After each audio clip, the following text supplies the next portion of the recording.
Okay, so as you guys just saw me struggling to get this bike started, it is, hopefully it is, because I removed the battery a few days ago and I connected the battery back and everything is working, but it's not starting.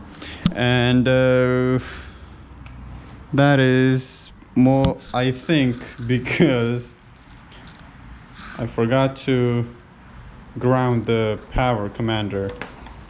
Okay, I am going to do that,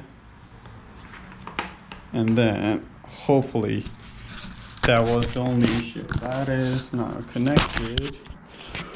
Whew, okay, let's see if it starts now.